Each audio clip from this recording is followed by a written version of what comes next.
Lonely rancher notices bruises on his cook. What he did next shocked the whole town. The sun was sinking low, throwing long streaks of orange and dust across the barren fields. Out on the far edge of Emery's land, the wind stirred brittle weeds into whispers, like ghosts talking low about something they'd seen too many times before. Emery Harper stood just beyond his porch, one hand resting on a worn axe handle, the other shielding his eyes. He saw her before he realized what he was looking at, just a figure at first, stumbling through the haze of heat and dust. A woman alone. That wasn't common out here, not unless something was wrong. She moved like someone who hadn't rested in days, not limping exactly, more like she was trying to stay upright out of spite. Her coat was sun-faded and clung to her frame like it had forgotten how to protect her. When she reached the gate, she didn't call out. She just stood there, one hand on the wooden post, her head bowed. Emery didn't speak. Neither did she. A moment passed, maybe two. Then she lifted her face, just enough for him to see the cracked lips, the layer of dirt, and the glassy sheen in her eyes. Her voice, when it finally came, was barely a whisper. "Water, please." No explanation, no story, just two words almost too dry to finish. There was something about the way she said it, like she wasn't asking for help, not really. More like asking for permission to keep existing. Emery didn't answer. He stepped forward, reached for the gate, and opened it. Slowly, deliberately. No kindness, no threat. Just a space clearing for her to pass through if she chose. She hesitated for a breath, then crossed the threshold, staggering a little as she passed him. He caught a whiff of sweat, leather, and something metallic. Blood, maybe, or memory. She dropped to her knees beside the old water trough, not bothering to look back. Emery walked to the well without a word, drew a bucket of cool water and poured it gently into the trough. The sound was the first music the place had heard in days. As she drank, her hands trembling over the edge of the wood, Emery didn't ask who she was or what had driven her this far. He just stood nearby, the setting sun painting shadows across the dirt between them. There are moments in a man's life where no words are needed, where the only thing louder than silence is the choice not to look away. And in that moment, Emery didn't offer rescue, but he didn't close the gate either.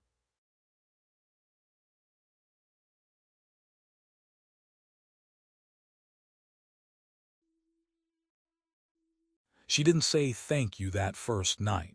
He didn't expect it. After collapsing beside the hearth, she hadn't moved much. Emery had tossed an old quilt over her, careful not to wake her, and returned to his chair, where the fire's warmth barely reached any more. Sleep didn't come easily. It hadn't for years.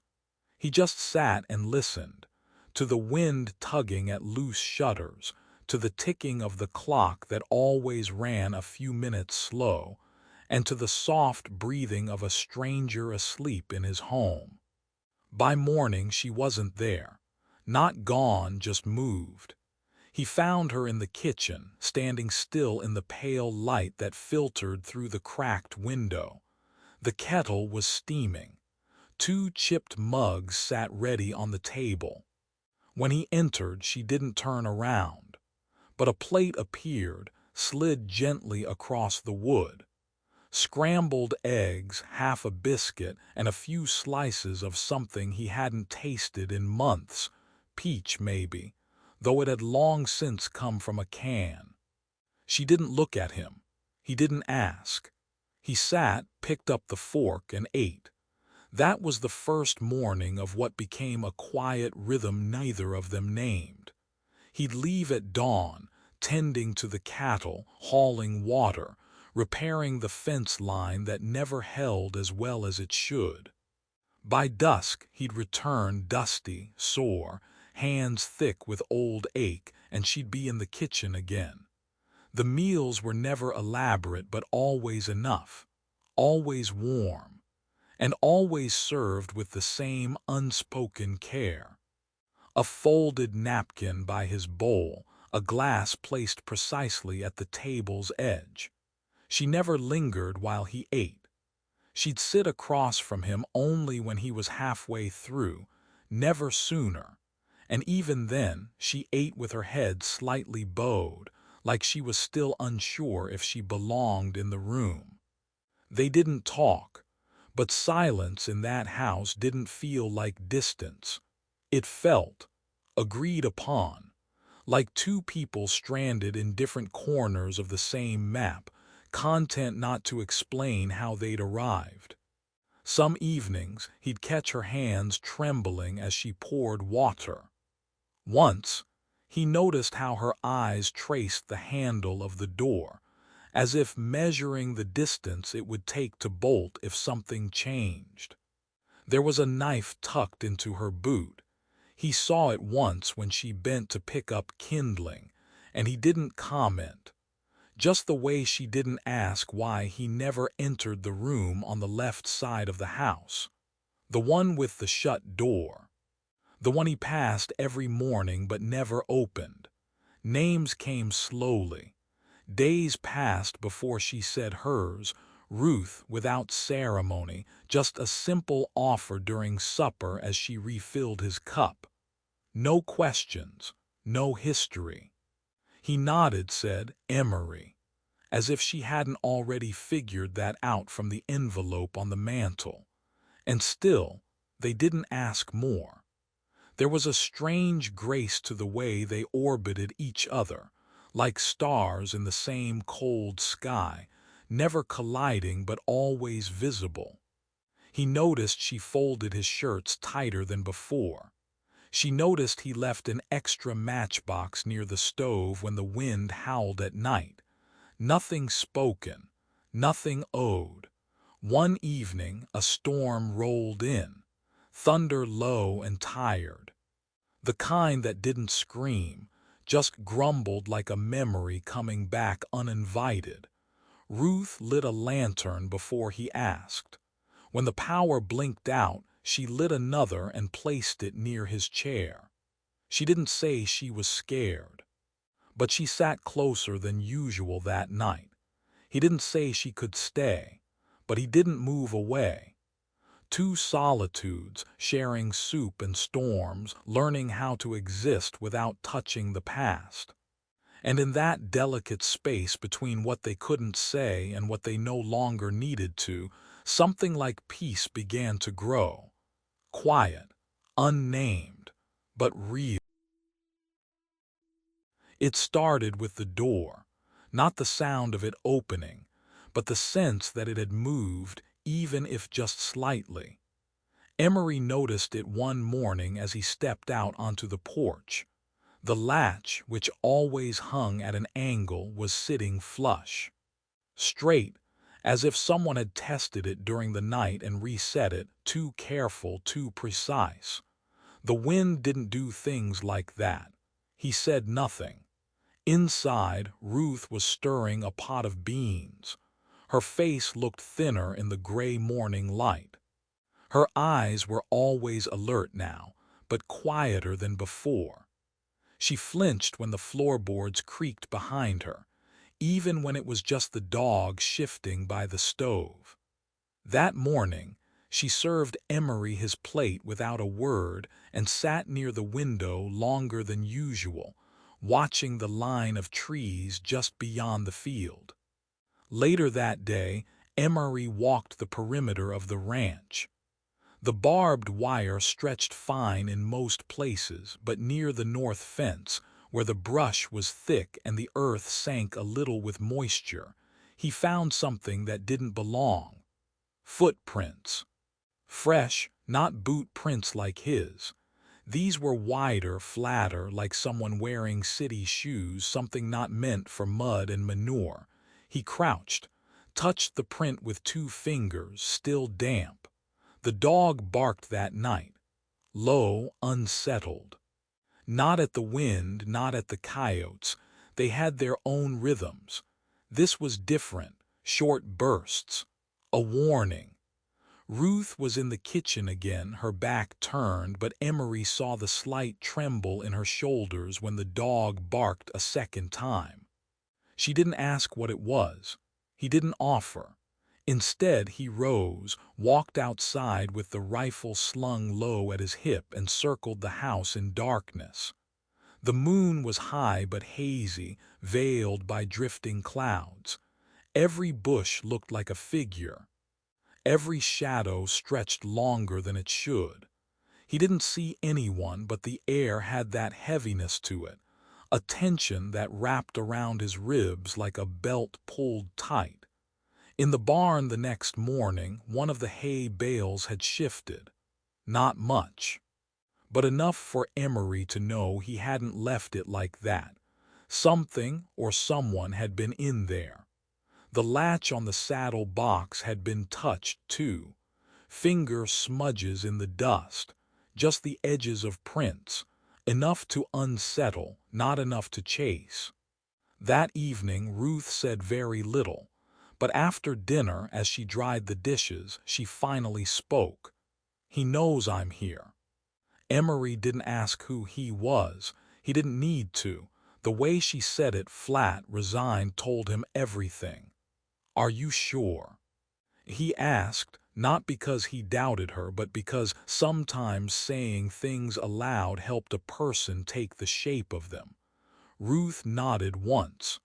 "I felt it, the way I used to when he came home drunk." Silence stretched between them again, thicker than usual. Emery sat with his hands clasped, staring at the flame in the hearth. Ruth took her seat across from him, legs tucked up underneath her, arms crossed tight. "He doesn't need to knock. He wants me to know he's close. That's how he plays it." Emery didn't say what he was thinking. That men like that only stopped when someone made them.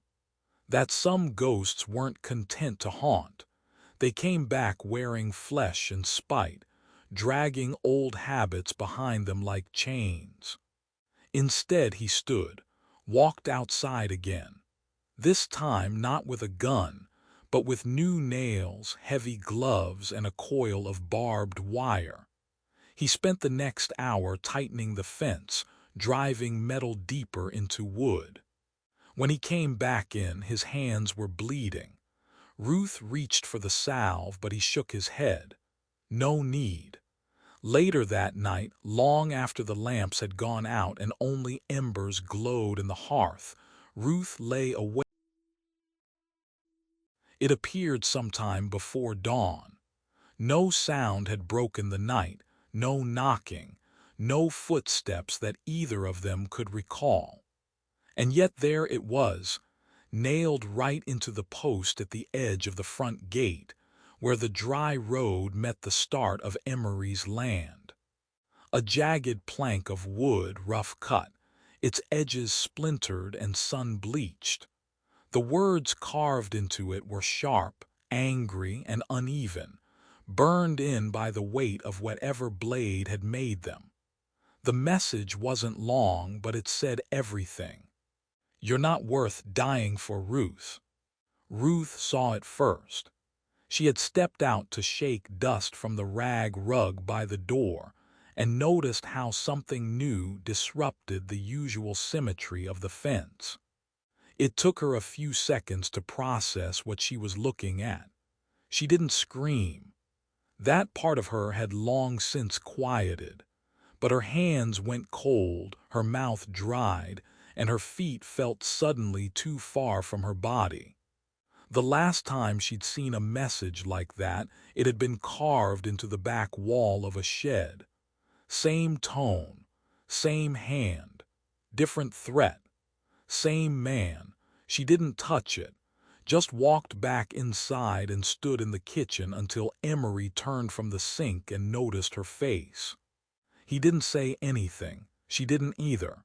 She just tilted her head toward the porch. He stepped outside, crossed the yard, and stood before the post. Read the words once. His jaw shifted, but nothing else on his face changed. No surprise, no fear. He returned a minute later, retrieved a small hatchet from the woodpile, and went back. A few quick swings and the message lay in the dirt. He picked it up like you'd carry something diseased, carried it around the side of the house to the fire pit, and set it ablaze.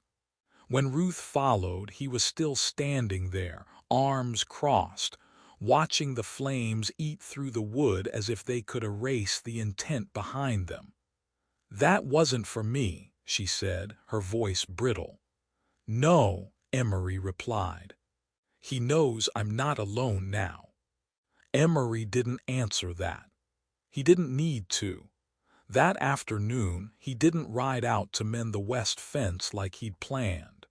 Instead, he stayed near the house, checking the hinges on the barn doors, refilling the lantern oil, stacking wood even though they had enough. Not rushing, just making sure. Around dusk, Ruth found him in the tack room unrolling a canvas bundle. "You're sleeping out there tonight?" she asked quietly. He nodded. "Why?" He didn't look up.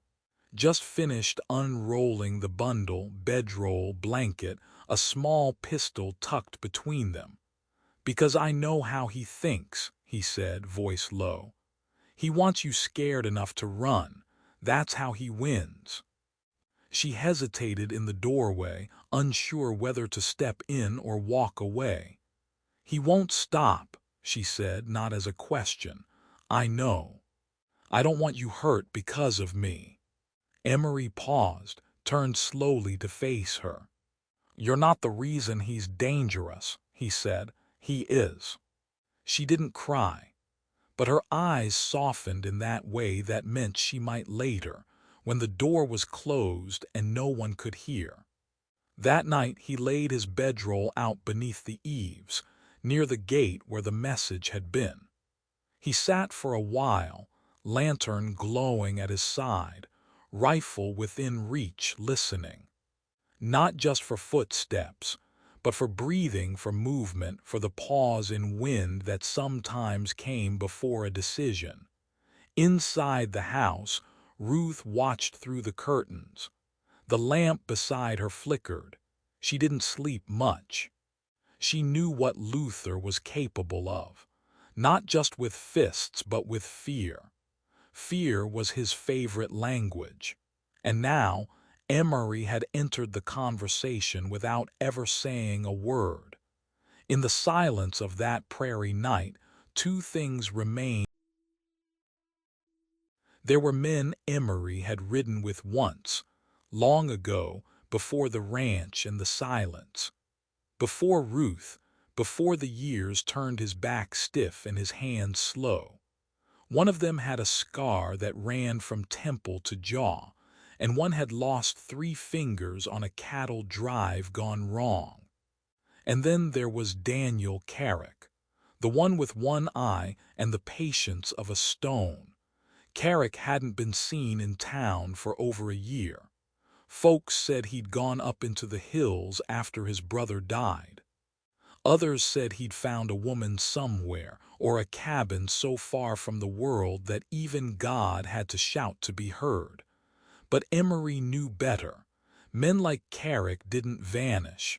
They waited, watched, and when the right kind of wrong showed up, they moved. That morning, after burning the message, after sleeping beside the gate without closing both eyes once, Emery saddled his horse and told Ruth he'd be gone until nightfall. "Where?" she asked, already knowing the answer. "To find someone who's not afraid of the dark," he said. He rode west, through the canyon pass and into the scrubland where no fences stood, only sky and silence. The wind carried dust high and dry. A coyote watched from a hilltop but didn't follow. By late afternoon, Emery reached a crooked shack nestled beneath a bluff. Smoke curled from the chimney, thin and lazy. Carrick was sitting outside, sharpening a long blade with a rhythm that sounded like a heartbeat dragged through gravel.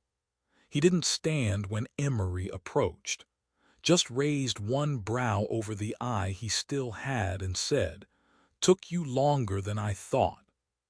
Emery dismounted slowly, didn't want to make it seem urgent. Carrick grunted, "It is." They didn't shake hands, just sat across from each other, the way men do when they've earned silence together. Emery pulled a flask from his coat, handed it over. Carrick drank without asking what was inside. He always had. "She found her way to your place, huh?" Carrick asked after a moment. "She did." "Trouble behind her?" "More like following her." Carrick nodded. "And now it's yours." Emery didn't answer. The conversation, such as it was, stretched over half an hour. A few words, a few names. Ruth's silence, Luther's threats, the message on the gate. Carrick didn't flinch, didn't ask for more than what was offered, just leaned back in his chair and stared at the sky. "You want him dead?" he asked flatly. "No," Emery said. "I want him gone." "That takes longer." "I know." Carrick stood without another word, walked into the shack, and returned with a worn satchel, a rifle, and a tin box of cartridges. Then he reached beneath the porch and pulled out a long coat that had seen more fights than sermons. "I'm too old to be fast," he said. Emery nodded. "I'm too tired to run." They rode back without hurry, arriving just as the sky turned the color of old brass and the world went still again. Ruth was on the porch, arms crossed, waiting. Her eyes went to Carrick's face, then to the rifle slung low, and she nodded once. Not in greeting, in recognition. Later that night, the three of them sat around the small kitchen table. No one talked strategy. No drawn maps or battle plans. Just the sound of wind against windows and the occasional creak of the roof settling. "I'll take the barn," Carrick said. Emery didn't argue. Ruth handed him a mug of something hot. He took it with a hand still scarred from older wars. "You ain't scared," she said quietly. Carrick looked at her, the ghost of a smile passing through. "I've already died twice, ma'am. Everything since has been a bonus." He stepped outside, coat billowing slightly behind him, and vanished into the dark. Emery and Ruth sat in silence for a long time. "Did you ride far to find him?" she finally asked. "Far enough." "Why him?" Emery stared at the fire, its orange glow licking the edges of his boots. "Because he doesn't ask why anymore, just whether or not it's worth it." "And is it?" He turned to her. "You are." Ruth didn't reply. She didn't need to. Because some moments aren't built for answers. They're made to hold what words can't. A kitchen lit by a single lantern. The weight of past lives folding quietly in the corner. And outside, a man with one eye watching the tree line, waiting not for violence but for clarity. The kind only silence can bring. And in that, the storm came fast that night. One of those prairie tempests that didn't ask permission, just rolled in heavy with the scent of metal and memory. Rain hit the rooftop in wild bursts, and the thunder stayed low, like something growling just beneath the floorboards of the earth. Ruth lay in bed, eyes wide open, the blanket pulled up to her chin though she didn't feel cold. Something in her gut stirred, not fear exactly, but a pull, a knowing, like when a woman senses that someone somewhere is looking for her. She sat up slowly, pressed her bare feet to the floorboards and listened. Beyond the rattling windows and wind-choked trees, there was a sound, soft, easy to miss. Not the creak of the barn or the clatter of a loose shutter. It was a whimper. Faint, broken, like the kind a hurt animal makes when it no longer believes anyone's coming to help. Ruth lit a lantern and wrapped herself in Emery's old coat. She didn't wake him, didn't think twice. She stepped out into the rain, boots sinking in soft mud, the barn's silhouette flickering between flashes of lightning. Inside, the horses were restless. One kicked its stall, another snorted and shifted. The lantern hissed against the damp, casting long shadows across the beams. She almost missed the shape at first. Tucked behind the grain sacks, half covered in an old saddle blanket, was a child, small, thin, soaked through. Her hair hung like riverweed over her face and her knees were pulled tight to her chest. One arm trembled with each breath, and around her ankle, a chain. Ruth's stomach dropped, not because of the chain, not even because of the child, but because the sight hit something inside her that had never stopped bleeding. She knew this scene, not exactly but closely enough. She had been this girl once, not in form but in feeling, the hiding, the cold, the silence that becomes part of your skin. She crouched slowly, letting the light spill gently over the girl's face. "It's all right," Ruth whispered, her voice barely audible over the rain. "You don't have to run anymore."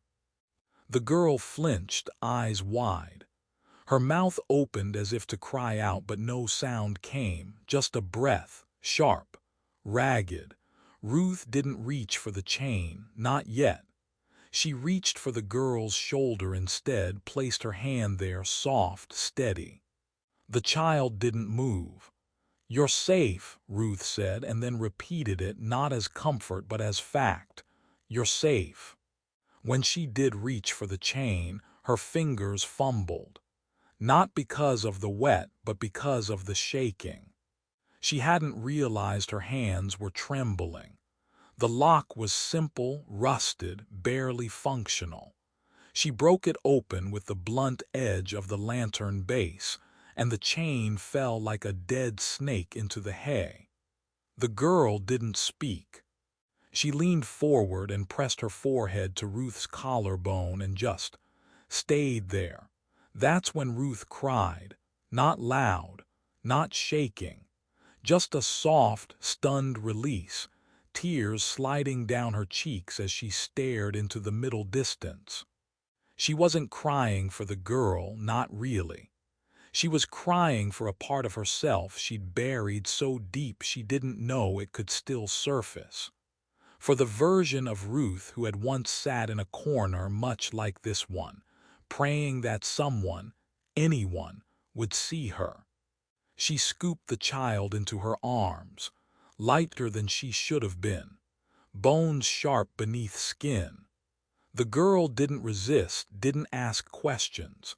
Back at the house, Emery was already at the door, lantern in hand, rifle leaning against the frame. He saw Ruth approaching, soaked and barefoot, carrying something wrapped in shadows. He didn't speak, just stepped aside, let her pass. Ruth laid the girl down on the old couch, covering her with every blanket she could find.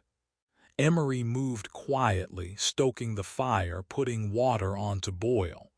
No questions, just presence. As the night deepened and the storm eased, Ruth sat beside the girl, brushing damp hair from her face. She was chained, she whispered, more to herself than anyone else. Emery nodded. I figured. Ruth turned, her voice thin but steady. I think she's mine. He didn't ask what she meant, because some claims aren't legal. They're emotional. Spiritual, you see someone and in that second something in you says, I know this pain, I know this silence, and maybe I can make it end. That night neither of them slept. Not really.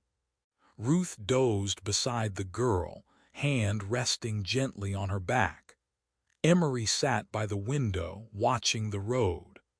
And somewhere beyond the fields and fences, the man who had lost a child and didn't know it yet, shifted in his own bed, unaware that something had been. It wasn't a knock. It was the heavy roll of wheels on gravel, the metallic whine of reins being pulled, and then the sound of boots crunching dirt, slow and deliberate. Ruth knew the rhythm. Knew it the way you remember a bruise long after it fades. She was pouring coffee when the dog began to growl. Not bark, growl, low and uncertain, alert but waiting for permission to react. Carrick was already moving. He crossed the porch with the same silence he'd had in the hills. From the window, Ruth watched him slip behind the barn, rifle cradled loose across his chest like it was part of his body. Emery came in from the side door, nodding once. He's here. He didn't say who. He didn't have to. Ruth stood still for a breath. Then she set the coffee pot down, wiped her hands on her apron, and walked out the front door.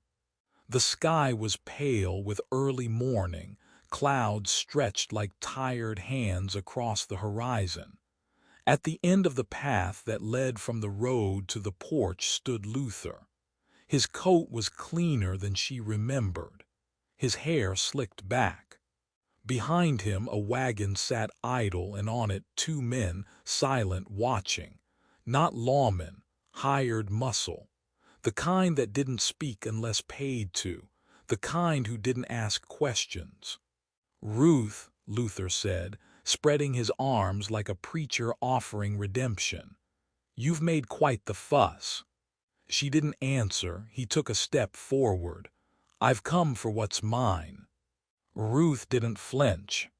She stepped off the porch, down the steps, and walked slowly across the yard. Her boots left dark prints in the dew. She's not yours, she said quietly. Luther laughed, a sharp, ugly sound that echoed off the barn walls. She's property. Purchased, you know how that works. She's a child. She's a debt, settled fair. No. He tilted his head, smile fading. No. Ruth kept walking until she stood between him and the house. Between him and the girl who still slept, unaware that her nightmare had returned. You don't get to come here, Ruth said, her voice low, with your words like chains, and expect me to be the same woman you once dragged by the wrist. Luther's eyes narrowed. You were always dramatic. She's mine now.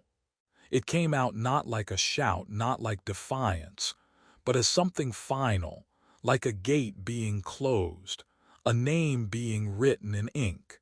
He stepped forward again. You going to stop me? That's when Carrick appeared.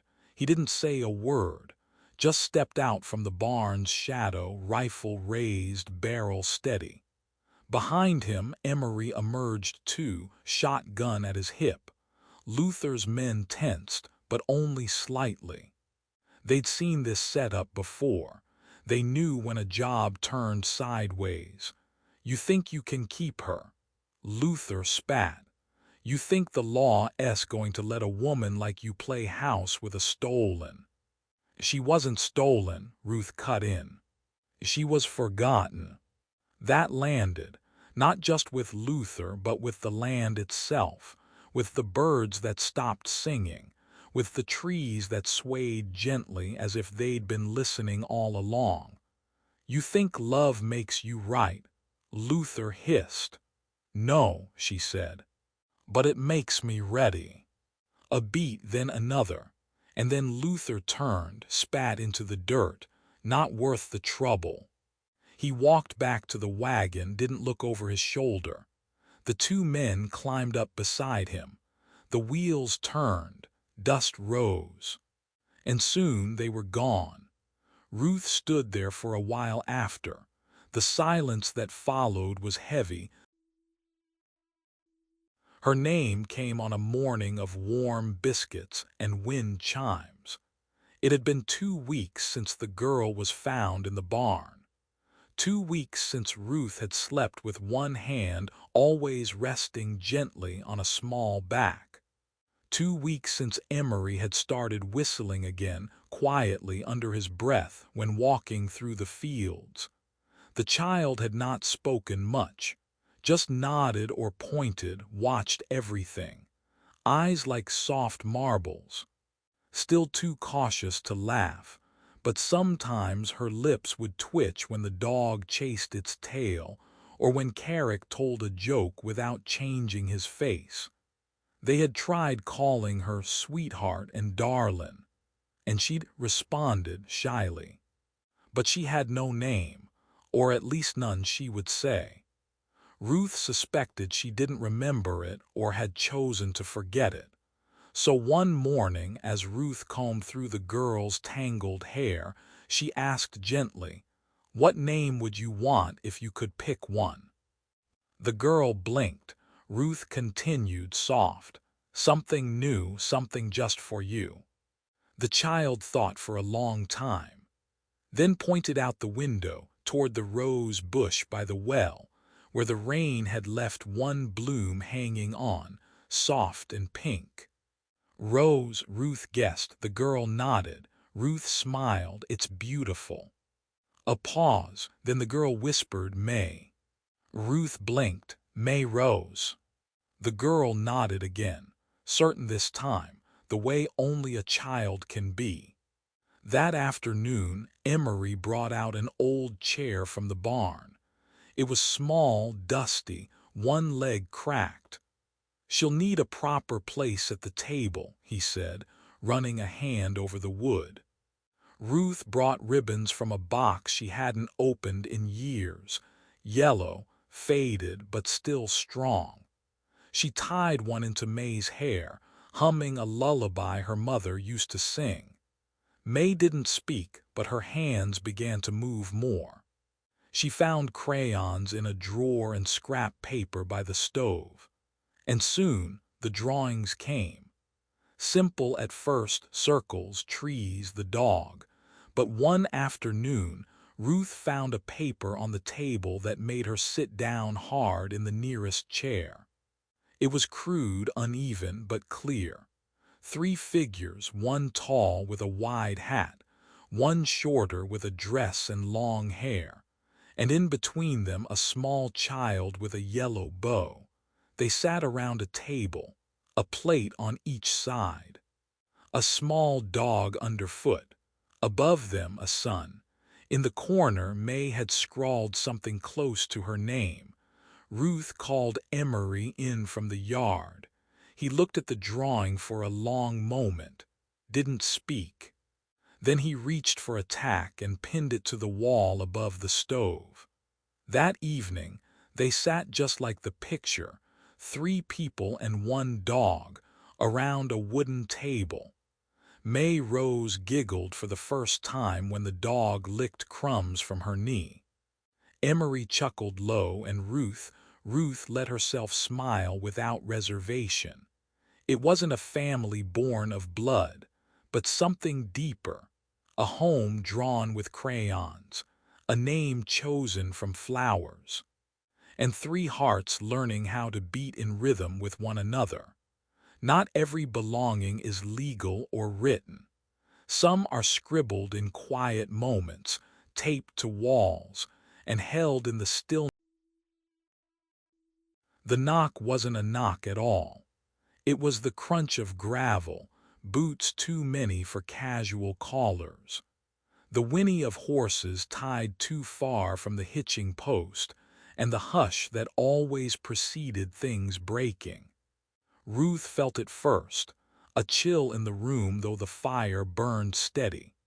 May had just set down her crayon, her newest drawing half finished, a tree with 3 figures beneath it, all holding hands. She looked up at Ruth with a question in her eyes.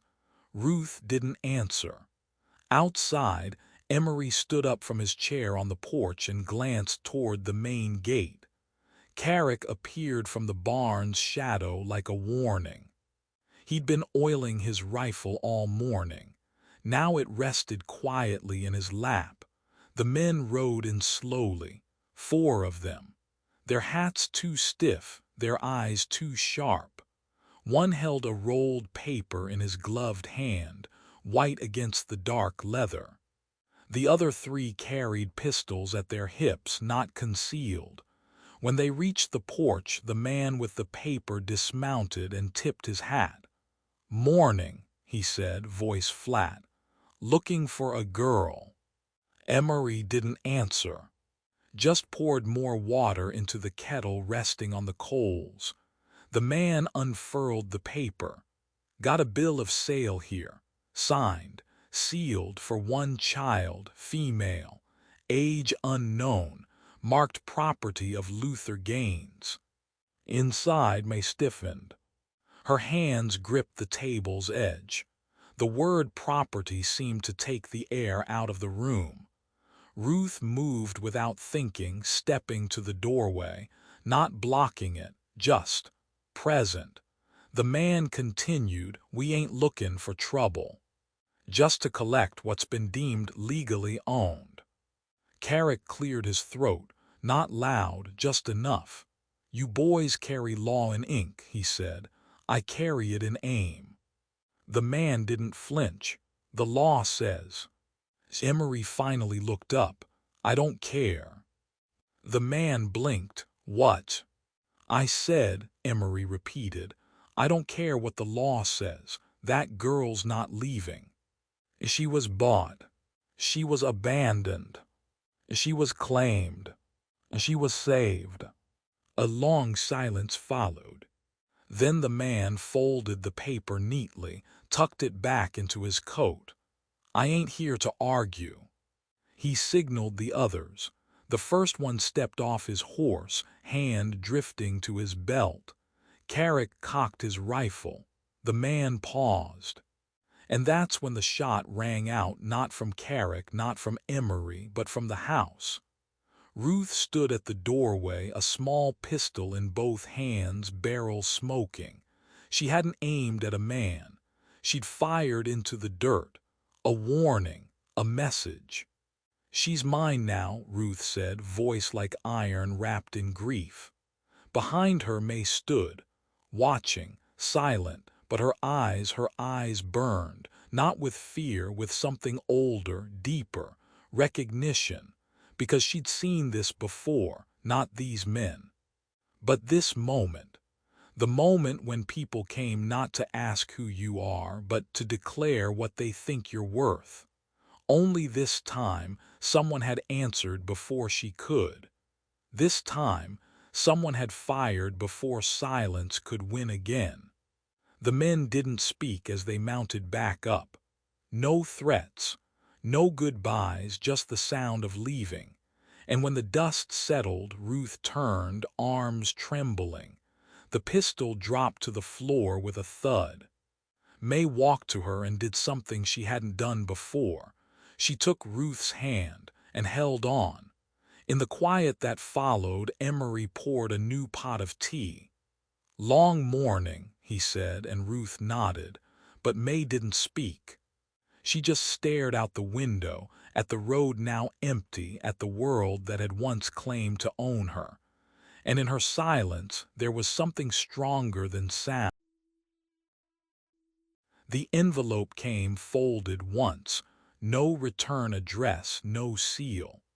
Just a name scrawled in crooked cursive across the front, May Rose Harper. It arrived with the mail that morning, wedged between a seed catalog and a bill for fencing supplies. Emery almost missed it, would have tossed it with the fire starter pile if not for the handwriting. There was something about the way the R bent too sharp, the H dragged too long. His hand paused. He stared at it for a moment longer than necessary, then slid the knife through the seam. Inside was a single sheet of yellowed paper, folded twice. No preamble, no greeting. She ain't his. She was never his. Saw her taken from the freight yard in Abilene, 84. Name back then was Delilah Me. I watched. I didn't speak. Now I do. J. That was it. No last name. No details. No explanation of how the writer knew where to send the letter. But the paper smelled of old sweat and disinfectant. The kind that only came from prison blocks. Emery read it twice. Then again. He folded the letter carefully, slid it back into the envelope and walked to the kitchen where Ruth was kneading dough, sleeves rolled, hair tied back with a ribbon May had chosen. She looked up. His silence told her everything. Is it about her? He nodded. She wiped her hands, eyes searching his. What does it say? He handed her the letter. As she read, her mouth parted just slightly, not in shock, but in recognition. Some things we know before we know.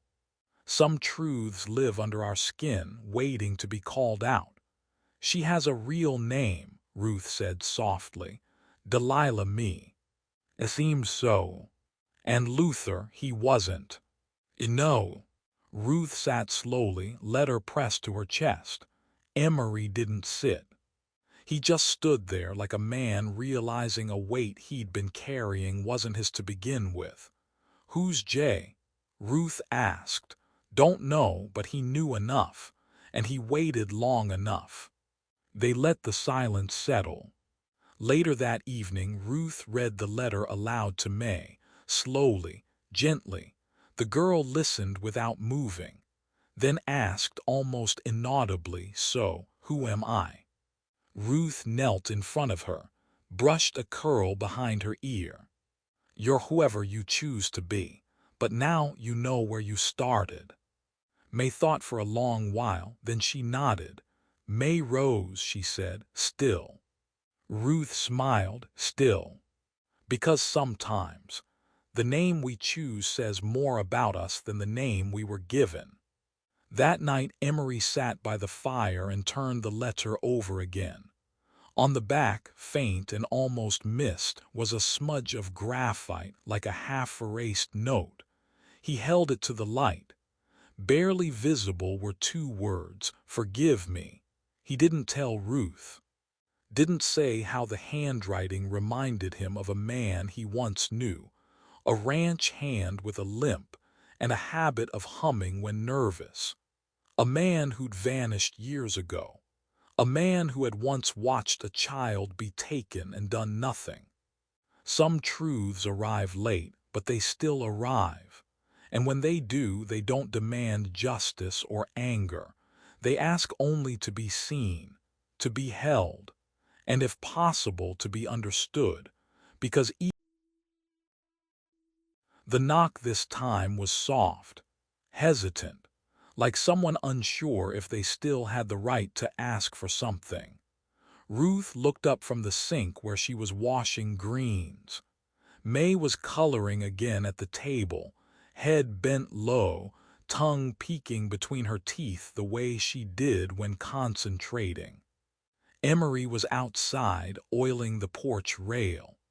Ruth dried her hands, stepped onto the porch, and opened the door. A woman stood there, gray hair tucked beneath a faded scarf, boots worn from walking long roads. She held nothing but a small envelope and something in her eyes that Ruth recognized instantly. Hope, dented, frayed, but still flickering. I'm not here to take anything, the woman said quickly. I just, I'm Clara, Clara me Dunley. She reached into her coat and pulled out a photo, black and white, curled at the edges. A little girl with thick hair and a stubborn chin sitting on a wooden step, clutching a doll missing one eye. She was 3, the woman said. Went missing at 5. I've looked ever since. Ruth didn't speak. She took the photo, stared at it, then looked past the woman, toward the open window where May now stood, peering out, crayons forgotten. Clara turned slowly. The girl's eyes met hers. No rush, no music swelling, just stillness. Clara didn't step forward, she didn't cry out. She just lifted her hand in a slow wave. May didn't move. Then Ruth felt it, a tug, fingers tightening around hers. May had come to her side silently, gripping her hand like a lifeline. Ruth knelt, whispered, "This is your aunt, the one who's been looking." May nodded, once, but didn't let go. Clara's eyes shimmered. I wasn't sure if. You found her, Ruth said gently. Clara looked down, then back up. I don't want to confuse her or hurt what you've built here. You haven't. Clara hesitated. May, do you remember me? May opened her mouth, then closed it. A beat passed, then another. I remember the doll, she said, and your laugh. Clara's shoulders dropped, a sound escaping her lips, half laugh, half sob. I can visit sometimes, she asked. May looked to Ruth. Ruth smiled. You always have a place here. There were no hugs, no dramatic music, just a photo passed gently between hands, and a girl who, even with answers, still chose to hold on to the woman who'd become her anchor. Later that night, Ruth placed the photo on the mantel. May stood beside her. She looks like you, Ruth said. She smells like peppermint, May replied. And that was that, because some reunions don't come with fireworks. They come with eye contact, with small hands that don't let go, and with the quiet understanding that love isn't a possession, it's a place.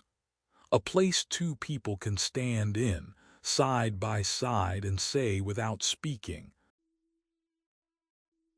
Autumn came with gold in the trees and the kind of wind that didn't sting. It whispered. It rustled dry leaves and stirred the tall grass, but it didn't chase anyone anymore. In the mornings, Ruth chopped firewood. She didn't need to, not every day, but she liked the rhythm of it. The split of the log, the ache in her arms, the way it grounded her. Emery worked on the fence, as he always did when there wasn't anything urgent to fix. He said fences were less about keeping things out and more about knowing where you stood. May fed the chickens. She called them by names she'd made up: Button, Goose, Captain, Pie. They followed her like pilgrims. No one said much during these hours. It wasn't quiet in the hollow way silence can be. It was full, weighted like a wool blanket. There was comfort in the small things. Ruth noticed how May always left one egg uncollected, nestled gently in the straw, just in case some bird had counted on it. Emery stopped locking the front gate. Carrick had moved on a few weeks prior. Left a note that simply said, "You got roots now. My job's done." Ruth didn't cry, but Emery sat longer on the porch that evening than usual. May had started drawing trees. Big ones, sometimes with swings, sometimes with people under them, and once, just once, she drew a fourth figure standing at the edge, half in shadow. When Ruth asked, May shrugged and said, "Just someone remembering." The dog, old and limping now, spent most of his days curled by the hearth. At night, Ruth would make tea and sit on the steps while May leaned against her. Emery joined sometimes, sometimes not, but even when he didn't, his presence was there like the stars. You didn't have to see them to know they were above you. There was a Sunday when no one did anything. No chores, no cooking. They just sat. May with a book too big for her hands, Ruth with knitting she never finished, Emery with a piece of wood he kept whittling down until it became nothing but shavings. The clock ticked, and no one felt the need to fill the space, because they'd come to understand that belonging doesn't always look like celebration. Sometimes it looks like shared silence, like eye contact across a table, like knowing someone will pour you the last of the coffee without asking. May once asked Ruth why no one ever said, "I love you" out loud. Ruth smiled. Some words are like fences, sweetheart, good to have. But the real thing is knowing when someone shows up, stays through the storm, and builds the gate with you. May nodded as if that made perfect sense. One night, Ruth sat alone and thought about how much had changed, not all at once but in increments, in firewood, in ribbons, in how her hand no longer shook when someone knocked on the door. She looked around the house, not perfect, not large, but full, not because of things, because of presence. And presence, she realized, was love dressed in work clothes. As the fire crackled and May's laughter echoed from the back room, Ruth closed her eyes and breathed deep. They hadn't rescued each other, they had stayed. And sometimes that was the holiest thing anyone